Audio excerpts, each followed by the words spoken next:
রাধা, আমি মনুষ্যরূপে জন্ম নিয়েছি এবং সমস্ত কর্ম এই রূপেই করেছি।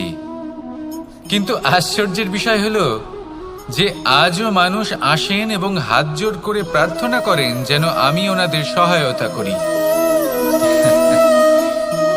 আপনাদের একটা কথা বলতে চাই, আমি সকলকে সাহায্য করতে পারবো না, কিন্তু আমি শিক্ষা অবশ্যই দিতে পারবো, জ্ঞান প্রদান করতে পারবো, এমন কিছু জ্ঞান যার ভিত্তিতে মানুষ যা চাইবেন তাই লাভ করতে পারবেন যদি সঠিক কর্ম করতে থাকেন।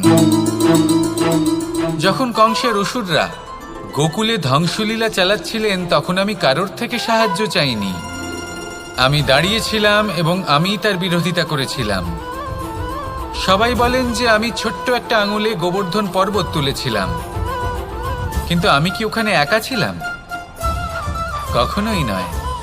আমার সাথে অসংখ্য গোকুলবাসী, অসংখ্য বর্ষণাবাসী ছিলেন, নিজের হাতে একটা লাঠি নিয়ে। ওনাদের মনোবল, ওনাদের আশীর্বাদ আমার সাথে ছিল। মহাভারতে আমি শুধুই শিক্ষক ছিলাম, আমি শুধুই শিক্ষা দিয়েছি। লক্ষ্য সাধন করেছে অর্জুনই, যুদ্ধ করেছে অর্জুনই এবং জয়ীও হয়েছে অর্জুনই। আমি শুধুই শিক্ষা দিতে পারি।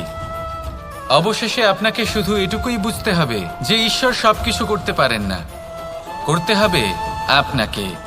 ঈশ্বর আপনাকে আশীর্বাদ করতে পারেন যে কাজ আপনি মন থেকে করবেন সেটা অবশ্যই পূরণ হবে। সেই জন্য নিজের লক্ষ্যের পথে এগোতে থাকুন। চেতনা, বিবেক এবং পরিশ্রমের দ্বারা আপনার যা যা স্বপ্ন আছে, যা লক্ষ্য আছে, আপনি অবশ্যই লাভ করবেন।